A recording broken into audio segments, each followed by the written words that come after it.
एक बच्चा बहुत सिक्योर होता है कि उसके माँ बाप हमेशा उसके साथ रहेंगे।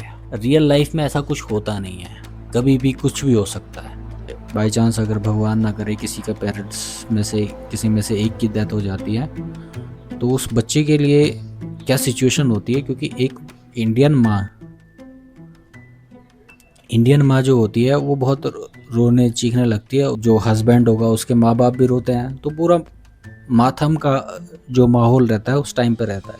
मतलब जो सिचुएशन होती है उस सिचुएशन को जो बच्चा है, जो चीज़ों को थोड़ा थोड़ा समझता है, स्कूल जाता है, तो वो उसको बताने वाला कोई नहीं है कि क्या हुआ है। वो बच्चा खुद ही गैस कर रहा होता है, कहीं ये तो नहीं हो गया, कहीं ये चीज़ तो नहीं हो गई।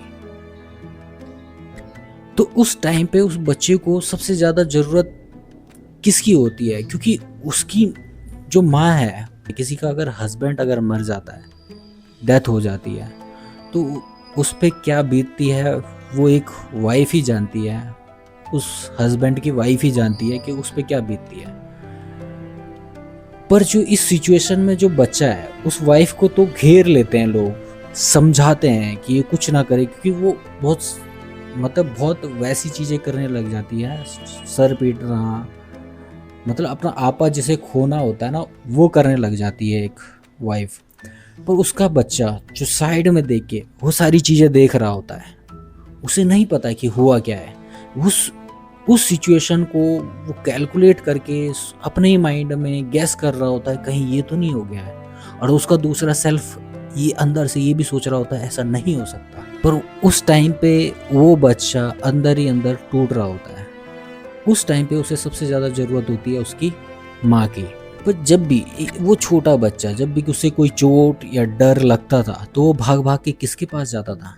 और वो सिचुएशन देख के, वो अपनी माँ को इस हालत में देख के, बचपन से लेके आज तक जिसके पास सिक्योर महसूस करता था, जिसके पास जाते ही उसकी माँ के चेहरे पे स्माइल आती थी और वहाँ वो सबसे ज़्यादा सिक्योर महसूस कर रहा था, आज उसी माँ को देख के वो सबसे ज़्यादा डर रहा है। वो डर नहीं रहा होता है, वो अंदर ही अंदर टूट भी रहा होता है।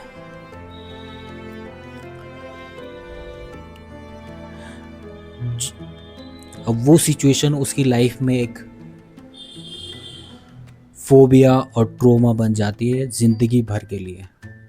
तो मैं आप लोगों के थ्रू हर एक माँ बाप या कोई लड़की या कोई लड़का भी देख रहा है, तो किसी अपने फ्रेंड्स या माँ बाप या रिश्तेदार ये वीडियो शेयर करो जिनको इसकी ज़रूरत हो। क्योंकि लाइफ अनफेयर है, किसी के साथ कुछ भी हो सकता है।